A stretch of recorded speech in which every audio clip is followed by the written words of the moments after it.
तो फ्रेंड आप सभी का स्वागत है Abhijeet study point YouTube channel में। आज के इस वीडियो में UP triple S C PET exam का previous year question paper solve करने वाले हैं। इसमें आपके 1 से लेकर के 100 तक प्रश्न रहने वाले हैं और 2 घंटे का आपको समय मिलता है। निगेटिव मार्किंग 1/4 की होती है। तो यहाँ पर देखेंगे सबसे पहला आपका प्रश्न यहाँ पे पूछा गया है। यहाँ पर आप देख सकते हैं, भारत में शासन करने वाले दिए गए शासकों का काल क्रमानुसार सही क्रम क्या है। शेरशाह सूरी, अकबर, अलाउद्दीन खिलजी और इल्तुतमिश दिया गया है। इनका जो शासन काल है उसको यहाँ पे काल क्रमानुसार लगाना है। नीचे आपको कोड भी दिया गया है, कोड के माध्यम से आंसर करना है। तो सबसे पहले यहाँ पे शेरशाह सूरी दिया गया है। तो इनका जो शासन काल था 1540 से लेकर के 1545 ईस्वी तक था। तो यहाँ पर लिख लेंगे 1540 से 1545। इसके बाद अकबर दिया गया है। अकबर का जो यहाँ पे शासन काल है 1556 से लेकर के 1605 ईस्वी तक है। इसके बाद देखेंगे यहाँ पे नेक्स्ट आपका दिया गया है अलाउद्दीन खिलजी दिया गया। अलाउद्दीन खिलजी का जो शासन काल था वह 1296 से 1316 तक था। तो यहाँ पर लिख लेंगे 1296 से 1316। इसके बाद देखेंगे इल्तुतमिश दिया गया। इल्तुतमिश का जो शासन काल था 1211 से लेकर के 1236 ईस्वी तक था। तो इसको आपको क्या करना है, काल क्रमानुसार लगाना है। तो सबसे पहले जो यहाँ पे शासन काल आ रहा है वह देखेंगे यहाँ पे 1211 से 1236 इल्तुतमिश का आ रहा है। तो यहाँ पर जो कूट आपका बनने वाला है, सबसे पहले कूट में 4 हो जाएगा। इसके बाद देखेंगे 1296 से 1316 हो जाएगा। अलाउद्दीन खिलजी का शासन काल है, तो यहाँ पे जो कूट बनेगा 3 हो जाएगा। इसके बाद अगला देखेंगे शेरशाह सूरी का जो शासनकाल है 1540 से 1545 आ रहा है। तो यहाँ पे जो कूट बनेगा वह आपका हो जाएगा 1। और इसके बाद यहाँ पर देखेंगे अकबर का शासनकाल आएगा 1556 से लेकर 1605। तो यहाँ पे जो आपका कूट बनेगा 4 3 1 2 का बनेगा। आप चेक करेंगे किस ऑप्शन में है। तो यहाँ पर देखेंगे बी वाले में है, तो बी वाला आपका यहाँ पे बिल्कुल राइट आंसर होगा। इस तरह से आप लोग कर लेंगे। इसके बाद देखिए यहाँ पे आपका अगला प्रश्न दिया गया है, निम्न में से कौन से संत शिवाजी के समकालीन थे। तो इसका देखिए आपको यहाँ पे सही जवाब बताना है। तो यहाँ पे इसका जो राइट आंसर है ये देखिए हो जाएगा तुकाराम। तुकाराम दिया गया है। तो यहाँ पर आपका ऑप्शन नंबर ए वाला बिल्कुल राइट आंसर हो जाएगा। जो संत तुकाराम थे वह शिवाजी के समकालीन थे। तो यह इंपॉर्टेंट है, याद रखेंगे। अगला प्रश्न आपके सामने है कि बंगाल के प्रथम गवर्नर जनरल कौन थे। तो इसका देखिए आपको सही जवाब करना है। तो यहाँ पर देखेंगे इसका राइट आंसर हो जाएगा आपका लॉर्ड वारेन हेस्टिंग्स हो जाएंगे। ऑप्शन नंबर बी में दिया गया है, बी वाला आपका बिल्कुल राइट आंसर है। इसके बाद देखेंगे अगला प्रश्न आपका यहाँ पे दिया गया है। इसके अलावा और भी ऑप्शन दिए गए हैं, आपको याद रखना है। जो यहाँ पे लॉर्ड रिपन है, इन्होंने यहाँ पे जो नियमित जनगणना है उसको स्टार्ट किए थे। इसके बाद देखेंगे अगला प्रश्न आपका दिया गया है कि जो चरक संहिता है किससे संबंधित है। तो यहाँ पे इसका राइट आंसर हो जाएगा चिकित्सा से। ऑप्शन नंबर बी में है, तो बी वाला आपका बिल्कुल राइट आंसर हो जाएगा। इस निम्न में से कौन सा जोड़ा सही नहीं है। तो इसका देखिए आपको सही जवाब बताना है। सबसे पहले आपको कलिंग युद्ध दिया गया है। कलिंग युद्ध हुआ था 261 ईसा पूर्व हुआ था, बिल्कुल सही दिया गया है। संघ संवत की जो शुरुआत है 78 ईस्वी में हुआ, यह भी सही है। और जो मुस्लिम युग की शुरुआत है 622 ईस्वी में हुआ है, यह भी आपका सही है। औरंगजेब की मृत्यु 1709 दिया गया है, लेकिन जो औरंगजेब थे उनकी जो मृत्यु है 1707 ईस्वी में हुई थी। तो यहाँ पर देखेंगे यह आपका गलत दिया गया है और आपसे गलत वाला ही पूछा गया है। तो यहाँ पर आपका ऑप्शन नंबर डी बिल्कुल राइट आंसर हो जाएगा। इसके बाद देखेंगे अगला प्रश्न आपका दिया गया है, इनमें से किसे भारत के ग्रांड ओल्ड मैन के नाम से जाना जाता है। तो इसका देखिए आपको सही जवाब बताना है। ग्रांड ओल्ड मैन के नाम से दादा भाई नौरोजी को जाना जाता है। तो यहाँ पर आपको ऑप्शन नंबर ए बिल्कुल राइट आंसर हो जाएगा। इसके अलावा यहाँ पे WC बनर्जी दिया गया है। तो इसका फुल फॉर्म होता है व्योमेश चंद्र बनर्जी, और इन्होंने भारतीय राष्ट्रीय कांग्रेस के प्रथम अधिवेशन की अध्यक्षता की थी। यह पॉइंट याद रखेंगे। और जो भारतीय राष्ट्रीय कांग्रेस है उसकी स्थापना 1885 ईस्वी में मुंबई में हुई थी। यह भी पॉइंट आपको याद रखना है। इसके बाद देखेंगे अगला प्रश्न दिया गया सन 1915-16 में किसके नेतृत्व में 2 होम रूल लीग शुरू हुई। तो यह देखिए हुई थी एनी बेसेंट और लोकमान्य तिलक के नेतृत्व में। तो यहाँ पर आपका ऑप्शन नंबर ए वाला बिल्कुल यहाँ पे राइट आंसर हो जाएगा। अगला प्रश्न आपके सामने है, जल्दी से आप लोग प्रयास करेंगे और इसका आपको राइट आंसर बताना है। यहाँ पर देखेंगे प्रश्न दिया गया है और इसके बाद यहाँ पर आपको कूट भी दिया गया है।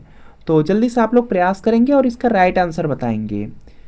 तो सबसे पहले यहाँ पर देख सकते हैं ब्रह्म समाज दिया गया। ब्रह्म समाज की जो स्थापना है 1828 ईस्वी में राजा राम मोहन राय ने किया था।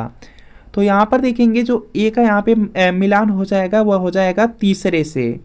तो यहाँ पे क्या लिखेंगे, जो कूट बनने वाला है सबसे पहले उसमें 3 हो जाएगा। ब्रह्म समाज की जो स्थापना है वह राजा राम मोहन राय के द्वारा किया गया है। इसके बाद रामकृष्ण मिशन दिया गया है। तो जो रामकृष्ण मिशन है इसकी स्थापना किए थे स्वामी विवेकानंद किए थे। तो यहाँ पे जो मैच बनेगा वह हो जाएगा आपका यहाँ पे 1 से। तो कूट में 1 लिख लेंगे। उसके बाद यहाँ पे दिया गया आर्य समाज। आर्य समाज की जो स्थापना है स्वामी दयानंद सरस्वती ने किया था और इन्होंने 1875 ईस्वी में किया था, यह भी पॉइंट याद रखेंगे। इसके बाद देखेंगे सत्य शोधक समाज दिया गया है। सत्य शोधक समाज की जो स्थापना है वह 1873 में ज्योतिबा राव फुले ने किया था। तो यहाँ पर देखेंगे आपका हो जाएगा यहाँ से जो कूट अगला बनेगा वह हो जाएगा आपका यहाँ पे 5 हो जाएगा। तो कूट में आपका 3 1 2 5 देखेंगे कहाँ पर दिया गया है, ध्यान से देखेंगे और आंसर करने का प्रयास करेंगे। 3 1 2 5 दिया गया है तो यह देखेंगे सी वाले में दिया गया है। तो सी वाला आपका बिल्कुल राइट आंसर है। अगला प्रश्न है कि करो या मरो का जो नारा है किसने दिया। तो इसका देखिए आपको यहाँ पे सही जवाब बताना है। तो यहाँ पे इसका जो राइट आंसर है यह देखिए आपका यहाँ से हो जाएगा महात्मा गांधी ने दिया था। तो यहाँ पर क्या हो जाएगा आपका ऑप्शन नंबर डी वाला बिल्कुल राइट आंसर हो जाएगा। जब भारत छोड़ो आंदोलन 1942 में हुआ था उसी समय यह दिया गया था। तो यह पॉइंट याद रखेंगे। इसके बाद देखेंगे अगला प्रश्न आपका यहाँ पे दिया गया है, जल्दी से आपको प्रयास करना है और इसका राइट आंसर करना है कि जब सुभाष चंद्र बोस ने भारतीय राष्ट्रीय कांग्रेस के अध्यक्ष पद से इस्तीफा दिया तो इस पद का जो प्रस्ताव है किसे दिया गया। तो यहाँ पे इसका जो राइट आंसर है यह देखिए हो जाएगा Rajendra Prasad, doctor Rajendra Prasad. Option number C में दिया गया है तो सी वाला आपका बिल्कुल राइट आंसर होगा।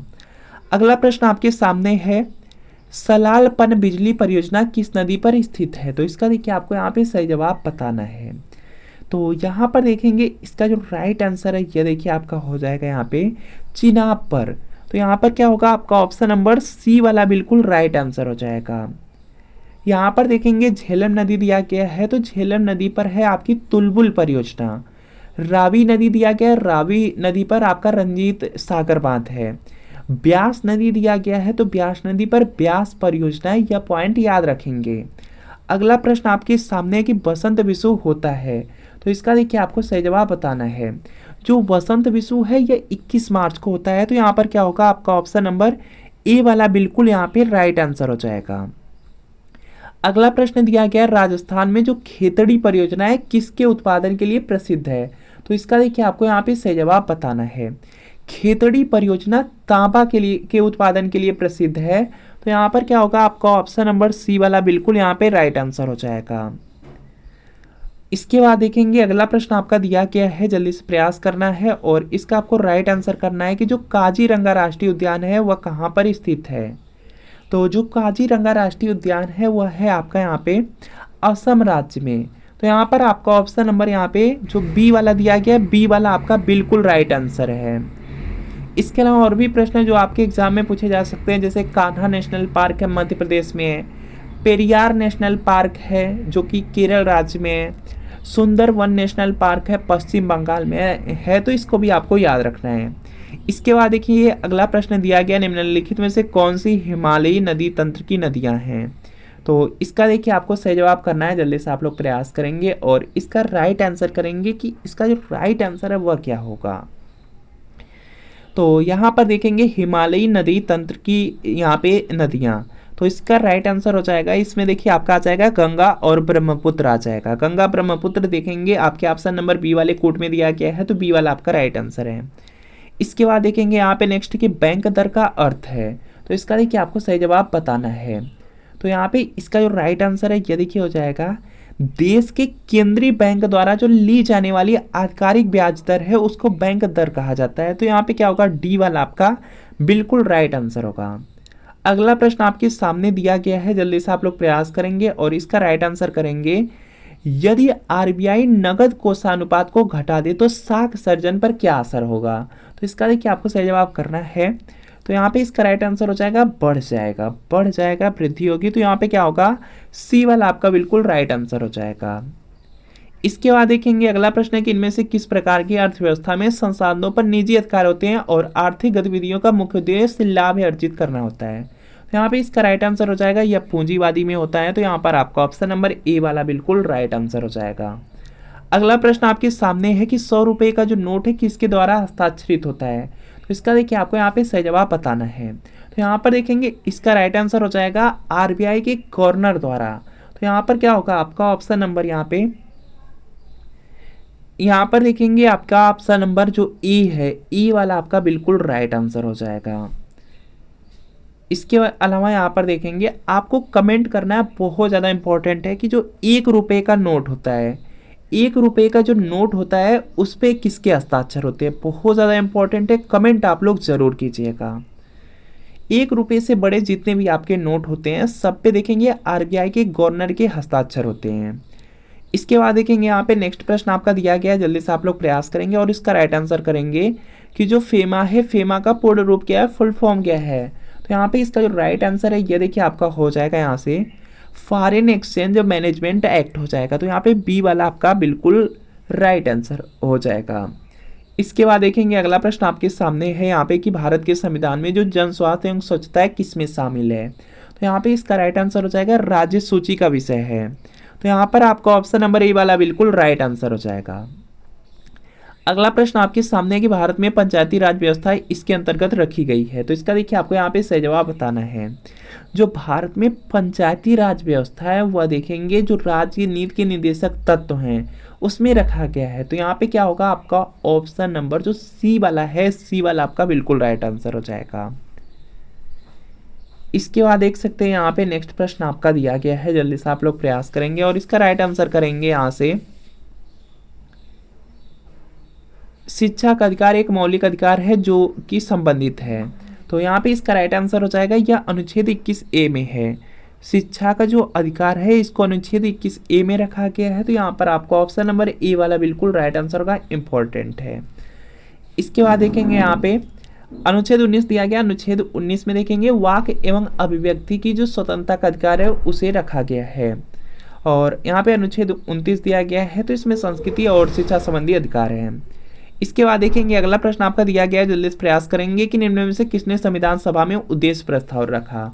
तो इसका देखिए आपको सही जवाब बताना है। तो यहाँ पे इसका जो राइट आंसर है क्या हो जाएगा, जवाहरलाल नेहरू ने रखा था। तो यहाँ पे ए वाला आपका राइट आंसर होगा। अगला प्रश्न आपके सामने कि भारतीय संविधान के किस अनुच्छेद में अल्पसंख्यकों के हित निहित हैं। तो यहाँ पे इसका राइट आंसर हो जाएगा आपका, यहाँ से ध्यान से आप लोग देखेंगे तो यहाँ पे इसका राइट आंसर होगा अनुच्छेद 29 में। तो यहाँ पे क्या होगा आपका ऑप्शन नंबर जो सी वाला दिया गया है, सी वाला आपका यहाँ पे बिल्कुल राइट आंसर हो जाएगा। अनुच्छेद 29 में है तो सी वाला आपका राइट आंसर है। इसके अलावा यहाँ पे देखेंगे अनुच्छेद 21 दिया गया। अनुच्छेद 21 में देखेंगे प्राण और दैहिक स्वतंत्रता है। और जो अनुच्छेद 24 है उसमें कहा गया कि जो 14 वर्ष से कम आयु के बच्चे होंगे वह कारखानों खदानों में काम नहीं कर सकते हैं। इसके बाद देखेंगे अगला प्रश्न है कि ठोस चालक में जो धारावाहक होते हैं, तो इसका देखिए आपको सही जवाब बताना है। तो यह होते हैं मुक्त इलेक्ट्रॉन्स। तो यहाँ पे क्या होगा आपका ऑप्शन नंबर सी वाला बिल्कुल राइट आंसर होगा। अगला प्रश्न आपके सामने, जल्दी से प्रयास करेंगे और इसका राइट आंसर करेंगे कि प्रकाश वर्ष किसके मापन की इकाई है। तो यहाँ पे इसका जो राइट आंसर है यह देखिए आपका यहाँ से हो जाएगा, यह है 1 वर्ष में निर्वात में प्रकाश द्वारा चली गई दूरी की है। तो यहाँ पे सी वाला आपका बिल्कुल राइट आंसर हो जाएगा। अगला प्रश्न आपका यहाँ पे दिया गया है कि ब्लीचिंग पाउडर का रासायनिक नाम क्या है, यह आपको बताना है। ब्लीचिंग पाउडर दिया गया है तो यहाँ पर हो जाएगा कैल्शियम ऑक्सीक्लोराइड हो जाएगा। तो यहाँ पर क्या होगा देखेंगे, यहाँ पे ध्यान से आप लोग देखेंगे तो यह दिया गया है आपके ऑप्शन नंबर बी में कैल्शियम ऑक्सीक्लोराइड CaOCl2। तो बी वाला आपका राइट आंसर है। इसके अलावा कैल्शियम सल्फेट दिया गया है, यह जिप्सम का है। कैल्शियम सल्फेट का जो साधारण नाम है वह जिप्सन है। और जो सोडियम क्लोराइड है यह है आपका साधारण नमक। और जो सोडियम बाइकार्बोनेट होता है वह होता है आपका जो खाने वाला सोडा होता है। और एक होता है सोडियम कार्बोनेट होता है जो कि आपका यहाँ पे धावन सोडा होता है, कपड़ा धोने वाला सोडा होता है। यह पॉइंट याद रखेंगे। अगला प्रश्न आपके सामने कि 18 कैरेट सोने में खरे सोने का प्रतिशत है। तो यहाँ पे देखेंगे इसका जो राइट आंसर है यह देखिए हो जाएगा 75% हो जाएगा। यहाँ पर देखेंगे जो 18 कैरेट वाला सोना होता है उसमें जो खरा सोना होता है वह 75% होता है। जो 24 कैरेट वाले सोने होते हैं उसमें देखेंगे 100% आपका सोना होता है।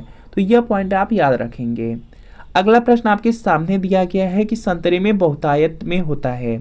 तो यहाँ पर देखेंगे इसका राइट आंसर हो जाएगा यहाँ से विटामिन सी हो जाएगा।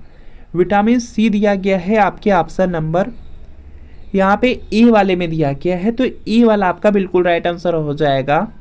खट्टे फलों में आपका यहाँ पे जो विटामिन होता है साधारणतः पाया जाता है, यह पॉइंट आप याद रखेंगे। और जो विटामिन सी का यहाँ पे रासायनिक नाम होता है वह एस्कॉर्बिक अम्ल होता है, और विटामिन सी की कमी से स्कर्वी रोग होता है, इसको भी आपको याद रखना है, काफ़ी इंपॉर्टेंट है। विटामिन ए की कमी से आपका यहाँ पे रतौंधी रोग होता है, और इसका जो रासायनिक नाम है रेटिनॉल है। और जो विटामिन बी है, विटामिन बी की कमी से आपका बेरी बेरी रोग होता है। इसके अलावा आपसे पूछा जाता है यहाँ पे कि कौन से विटामिन है जो कि आपके जल में घुलनशील है। जल में घुलनशील अगर आपसे विटामिन पूछा जाता है तो बी और सी है, विटामिन बी और सी जल में घुलनशील है। इसके अलावा वसा में आपसे पूछा जा सकता है तो ए डी ई के है। यह पॉइंट याद रखेंगे, बहुत ज़्यादा इंपॉर्टेंट है, एग्जाम में पूछा जा सकता है। इसके बाद देखेंगे यहाँ पे मैथ के क्वेश्चन है, काफ़ी सिंपल है, आप लोग इसको सॉल्व कर सकते हैं, काफ़ी ईजी है, तो इसको आप लोग सॉल्व कर लीजिएगा। इस तरह से प्रश्न आपका पूछा जाता है मैथ का। और यहाँ पर देख सकते हैं मैथ में यहाँ पे इस तरह से देखेंगे आपका सरलीकरण से काफ़ी ईजी प्रश्न पूछा जाता है, यहाँ पर देख सकते हैं। और इस तरह से यहाँ पर देखेंगे यह भी सरलीकरण से प्रश्न है। और यहाँ पर देख सकते हैं परसेंटेज से रिलेटेड कुछ प्रश्न होते हैं, इस तरह से आपसे पूछे जाते हैं। 5 प्रश्न आपके लगभग रहते हैं मैथ के, यहाँ पे रहते हैं। और यहाँ पर देख सकते हैं आपका पूछा गया औसत से रिलेटेड, तो इस तरह के प्रश्न रहते हैं, इनको आप लोग सॉल्व कर सकते हैं। और इसके बाद देख सकते हैं यहाँ पर आपका है प्रश्न, यहाँ पर आप लोग देखेंगे हिंदी के प्रश्न हैं, तो चलिए हिंदी वाले प्रश्न सॉल्व कर लेते हैं। एकल का विलोम शब्द है, तो इसका देखिए आपको सही जवाब करना है। एकल का यहाँ पे देखेंगे दिया गया है आपको विलोम शब्द, तो यहाँ पे इसका राइट आंसर हो जाएगा एकल का होता है बहुल होता है, तो यहाँ पे क्या होगा ए वाला आपका राइट आंसर हो जाएगा। दर्प का पर्यायवाची कौन सा है, तो इसका देखिए आपको सही जवाब बताना है। दर्प का जो पर्यायवाची होता है वह होता है अहंकार, घमंड होता है, अभिमान, गर्व होता है, तो यहाँ पे क्या होगा आपका ऑप्शन नंबर जो बी वाला दिया गया है, बी वाला आपका बिल्कुल राइट आंसर हो जाएगा। अगला प्रश्न आपके सामने दिया गया है कि मन को हरने वाला वाक्य के लिए नीचे दिए गए विकल्प में से एक शब्द चुनिए, तो इसका देखिए आपको सही जवाब बताना है। यहाँ पे इसका जो राइट आंसर है ये देखिए हो जाएगा मन को हरने वाला, मनोहर हो जाएगा। तो यहाँ पर देखेंगे आपके ऑप्शन नंबर बी में दिया गया है, बी वाला आपका बिल्कुल राइट आंसर हो जाएगा। अगला प्रश्न आपके सामने कि गागर में सागर भरना मुहावरे का अर्थ लिखिए, तो यहाँ पे इसका जो राइट आंसर है ये देखिए हो जाएगा आपका यहाँ से थोड़े में बहुत कहना, तो यहाँ पे क्या होगा थोड़े में बहुत कहना दिया गया है आपके ऑप्शन नंबर बी में, तो बी वाला आपका राइट आंसर होगा। इसके बाद देख सकते हैं शुद्ध वर्तनी का यहाँ पे आपको चयन करना है, और यहाँ पे इसका राइट आंसर हो जाएगा यहाँ पे महत्वाकांक्षा लिखा गया है, जो कि शुद्ध लिखा गया है वह है आपके ऑप्शन नंबर सी में, तो सी वाला आपका राइट आंसर हो जाएगा। इसके बाद देख सकते हैं इंग्लिश के प्रश्न है, इंग्लिश में देखेंगे आपको यहाँ पे पैसेज से रिलेटेड प्रश्न मिल जाते हैं, लगभग यहाँ पे 3 प्रश्न आपको पैसेज से देखने को मिल जाते हैं, जिसमें पैसे दिया रहता है उसी से आपको यहाँ पे जो आंसर है वो आपको छांट के लिखने रहते हैं, तो इस तरह से आप इजीली लिख सकते हैं। उसके अलावा यहाँ पर देखेंगे आपका सिनोनिम है, सिनोनिम से प्रश्न पूछा जाता है, जैसे आपसे यहाँ पे सिनोनिम में देखेंगे यहाँ पे पूछ दिया गया, सिनोनिम में यहाँ पे पूछा गया फेमस का जो सिनोनिम है, सिनोनिम का मतलब होता है पर्यायवाची, तो यहाँ पे फेमस का क्या हो जाएगा यहाँ पे पॉपुलर हो जाएगा, तो इस तरह से प्रश्न होते हैं। बाकी यहाँ पे एंटोनिम है, विलोम से पूछा गया है। और यहाँ पे दिया गया ट्रांसपेरेंट दिया गया है, और ट्रांसपेरेंट का आपसे पूछा गया है तो आप क्यों हो जाएगा, तो यहाँ पे सी वाला आपका राइट आंसर हो जाएगा। तो इस तरह से प्रश्न आपके एग्जाम में पूछे जाते हैं। उसके बाद यहाँ पर देख सकते हैं रीजनिंग के प्रश्न है, और रीजनिंग के प्रश्न में भी देख सकते हैं, जैसे यहाँ पे दिया गया पक्षी विज्ञानी इसका संबंध पक्षी से है, तो जो नृविज्ञानी इसका संबंध किससे होगा, तो इसका संबंध मानव से हो जाएगा।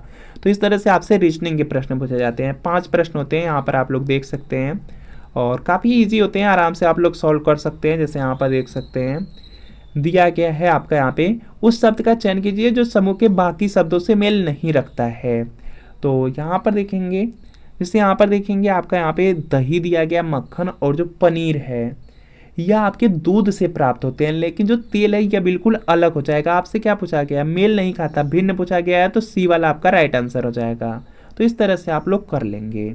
इसके बाद देख सकते हैं यहाँ पर आपसे प्रश्न पूछा गया है, इजी प्रश्न है, इसको आप लोग सॉल्व कर लेंगे। और यहाँ पर देख सकते हैं कुछ प्रश्न है, जैसे यहाँ पर देख सकते हैं, निम्न में से किस शहर में लाइट हाउस परियोजना का क्रियान्वयन नहीं हुआ है। तो इसका देखिए आपको सही जवाब करना है। तो यहाँ पर देखेंगे इसका जो राइट आंसर है यह देखिए आपका यहाँ से हो जाएगा पटना हो जाएगा। तो यहाँ पे पटना कर लेंगे, या आपके करंट अफेयर्स के अंतर्गत होते हैं। बाकी यहाँ पे दिया गया है कौन सी भारतीय दूरसंचार कंपनी है विश्व की 5वीं सबसे मजबूत ब्रांड है। तो यहाँ पर देखेंगे इसका राइट आंसर हो जाएगा, यह है आपका रिलायंस जियो है। ए वाला राइट आंसर हो जाएगा। इसके बाद देखेंगे यहाँ पे दिया गया है जो आपका बोल्ड परियोजना है हाल ही में भारत के किस राज्य में शुरू की गई। तो यहाँ पे इसका जो राइट आंसर है यह देखिए आपका यहाँ से हो जाएगा राजस्थान से स्टार्ट किया गया था, तो ए वाला राइट आंसर है। इसके बाद देखेंगे यहाँ पे जो संयुक्त राष्ट्र की कोवैक्स योजना है उसके अंतर्गत जो कोविड-19 की मुफ्त वैक्सीन पाने वाला पहला देश कौन सा है। तो यहाँ पे इसका राइट आंसर हो जाएगा, यह था आपका यहाँ पे घाना था। तो ये वाला राइट आंसर होगा। तो इस तरह से प्रश्न आपके एग्जाम में पूछे जाते हैं। इसके बाद देख सकते हैं यहाँ पे अंतरिक्ष में जाने वाली भारतीय मूल की जो दूसरी अमेरिकी महिला अंतरिक्ष यात्री है कौन है। तो यहाँ पे इसका राइट आंसर हो जाएगा, यह थी शीर्षा बांदला। तो ए वाला राइट आंसर हो जाएगा। इसके बाद देखेंगे यहाँ पे नेक्स्ट है, उस भारतीय पहलवान का नाम क्या है जिस पर हाल ही में डोपिंग के लिए 2 साल का प्रतिबंध लगाया गया। तो यहाँ पे इसका जो राइट आंसर है यह देखिए आपका यहाँ से हो जाएगा, यहाँ से आप लोग देखेंगे ध्यान से, तो सुमित मलिक थे। तो यहाँ पे बी वाला राइट आंसर होगा। इसके बाद देखेंगे यहाँ पे नेक्स्ट है कि भारत का वह कौन सा प्रथम राज्य है जहाँ एंड टू एंड यहाँ पे ई कैबिनेट प्रणाली लागू की गई है। तो यहाँ पे इसका जो राइट आंसर है यह देखिए आपका हो जाएगा हिमाचल प्रदेश। इसके बाद देखेंगे यहाँ पे नेक्स्ट प्रश्न आपका है कि किस भारतीय मंत्रालय द्वारा हाल ही में 2019-20 के लिए UDISE शुरू किया गया। तो यहाँ पे इसका जो राइट आंसर है यह देखिए हो जाएगा शिक्षा मंत्रालय। इसके बाद देखेंगे यहाँ पे नेक्स्ट प्रश्न आपका दिया गया है, यहाँ पर देखेंगे नेक्स्ट प्रश्न आपका दिया गया है, बिल्कुल इसी तरीके से करंट अफेयर्स पूछे जाते हैं। जैसे यहाँ पे पूछा गया स्मार्टफोन निर्माता जो वीवो है ने किस क्रिकेट खिलाड़ी को अपना ब्रांड एम्बेसडर नियुक्त किया था। तो यहाँ पे इसका राइट आंसर हो जाएगा, यह बने थे विराट कोहली को बनाया गया था। तो यहाँ पे ए वाला आपका राइट आंसर होगा। इसके बाद देखेंगे यहाँ पे नेक्स्ट है कि आर्टिफिशियल जो इंटेलिजेंस है AI है आधारित पोर्टल जो स्पेस है भारत में किस न्यायालय के लिए शुरू किया गया। तो यहाँ पे इसका जो राइट आंसर है यह देखिए आपका यहाँ से हो जाएगा, या सर्वोच्च न्यायालय के लिए था। तो यहाँ पे सी वाला राइट आंसर होगा। इसके बाद यहाँ से देखिए आपका आ जाता है, यहाँ से देखेंगे जो स्टैटिक जीके के 10 प्रश्न है, बहुत ज़्यादा इंपॉर्टेंट है। कितने भारतीय राज्य हैं जो नेपाल से सीमा साझा करते हैं। तो इसका देखिए आपको सही जवाब बताना है, जल्दी से प्रयास करेंगे। और यहाँ पे जो इसका राइट आंसर होगा वह देखिए आपका हो जाएगा यहाँ पे 5 हो जाएगा। नेपाल से सीमा साझा करने वाले 5 आपके यहाँ पे भारतीय राज्य हैं। तो यहाँ पे क्या होगा, ए वाला आपका राइट आंसर हो जाएगा। इन 5 राज्य में देखेंगे सबसे पहला आ जाता है उत्तराखंड, उत्तर प्रदेश, बिहार, पश्चिम बंगाल और सिक्किम हो जाएगा। तो यह पॉइंट आप याद रखेंगे। इसके बाद देखिए अगला प्रश्न आपका यहाँ पर है कि निम्न में से कोस्टा रिका की राजधानी कौन सी है। कोस्टा रिका दिया गया है, तो यहाँ पे इसका जो राइट आंसर है यह हो जाएगा सान जोस हो जाएगा। तो यहाँ पे क्या होगा, आपका ऑप्शन नंबर जो बी वाला दिया गया, बी बिल्कुल राइट आंसर हो जाएगा। इसके अलावा यहाँ पे ढाका दिया गया, बांग्लादेश की जो राजधानी है वह ढाका है, और भारत की जो राजधानी है नई दिल्ली है, चीन की जो राजधानी है बीजिंग है। यह पॉइंट याद रखेंगे। इसके बाद देखिए अगला प्रश्न आपका यहाँ पर आ जाता है, जल्दी से आप लोग प्रयास करेंगे और इसका राइट आंसर बताएंगे कि जो केंद्र शासित प्रदेश लक्षद्वीप है उसकी आधिकारिक भाषा निम्न में से क्या है। तो यहाँ पे इसका जो राइट आंसर है यह देखिए हो जाएगा मलयालम है। मलयालम देखेंगे बी वाले में दिया गया, बी वाला राइट आंसर है। अगला प्रश्न आपके सामने है कि भारत के संविधान के अनुसार लोकसभा के सदस्यों की जो अधिकतम संख्या है वह क्या है। तो इसका देखिए आपको यहाँ पे सही जवाब बताना है। तो यहाँ पर देखेंगे वर्तमान की बात की जाए तो सिर्फ आपका यहाँ पे 550 है, उसी को आप लोग लगाएंगे। तो यहाँ पे क्या है, आपका ऑप्शन नंबर सी वाला बिल्कुल यहाँ पे राइट आंसर हो जाएगा। यह पॉइंट याद रखेंगे। इसके बाद देखेंगे यहाँ पे नेक्स्ट प्रश्न आपका दिया गया है, यहाँ पे हिंदी दिवस कब मनाया जाता है, यह पॉइंट आपको याद रखना है। और यहाँ पर देखेंगे आपका दिया गया है हिंदी दिवस दिया गया है, तो यहाँ पे जो हिंदी दिवस है यह आपका यहाँ पे 14 सितंबर को मनाया जाता है। यह पॉइंट याद रख लेंगे। हिंदी दिवस दिया गया है तो 14 सितंबर को हो जाएगा। ऑप्शन नंबर ए में दिया गया है तो ए वाला आपका राइट आंसर हो जाएगा। और आपको कमेंट करना है कि जो विश्व हिंदी दिवस है वह कब मनाया जाता है, बहुत ज़्यादा इंपॉर्टेंट है, तो कमेंट जरूर कीजिए कि जो विश्व हिंदी दिवस है वह आपका कब मनाया जाता है। इसके बाद देखेंगे यहाँ पे इनमें से कौन सा देश है जो सार्क का सदस्य नहीं है, तो इसका देखिए आपको यहाँ पे सही जवाब बताना है। तो यहाँ पे देखेंगे सार्क में यहाँ पर देखेंगे जो आपका म्यांमार देश है वह देखेंगे सार्क का सदस्य नहीं है, तो यहाँ पे क्या होगा आपका ऑप्शन नंबर जो डी है, डी वाला आपका बिल्कुल राइट आंसर हो जाएगा। काफ़ी इंपॉर्टेंट है। और जो यहाँ पे देखेंगे सार्क है, सार्क का जो स्थापना है 18 दिसंबर 1985 को ढाका में किया गया था, यह पॉइंट याद रख लेंगे। इसके बाद देखेंगे यहाँ पे नेक्स्ट प्रश्न आपका दिया गया है। यहाँ पे जो नेक्स्ट प्रश्न आपका दिया गया है वह आपका है यहाँ पे कि निम्न में से किस स्थान पर अजंता एलोरा की गुफाएं स्थित हैं, तो यहाँ पे इसका राइट आंसर हो जाएगा औरंगाबाद में है, तो यहाँ पे सी वाला आपका बिल्कुल राइट आंसर हो जाएगा। और यहाँ पे नेक्स्ट प्रश्न आपका दिया गया है कि ओणम किस भारतीय राज्य या केंद्र शासित प्रदेश का सांस्कृतिक उत्सव है, तो इसका देखिए आपको यहाँ पे सही जवाब बताना है।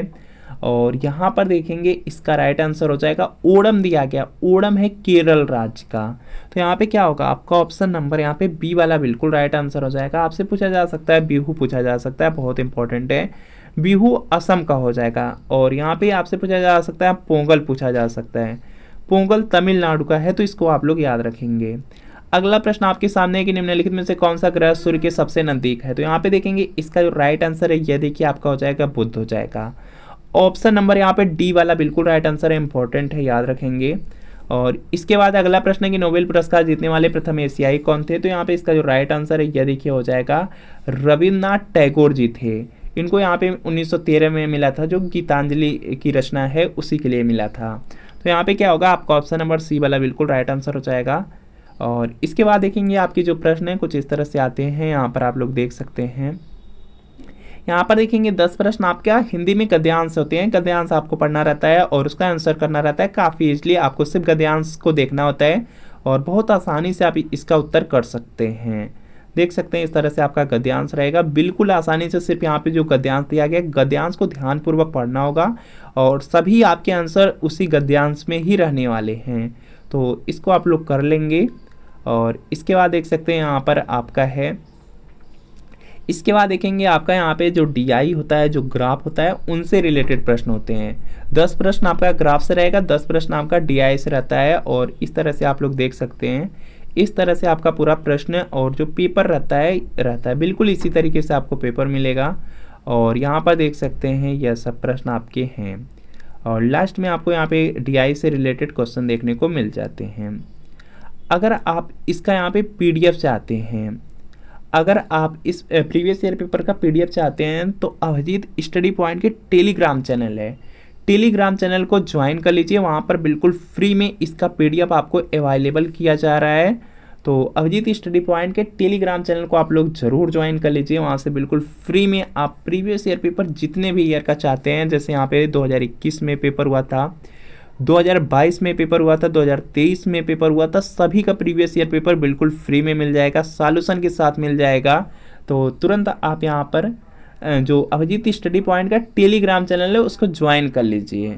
तो मिलते हैं फ्रेंड आपसे नेक्स्ट वीडियो में।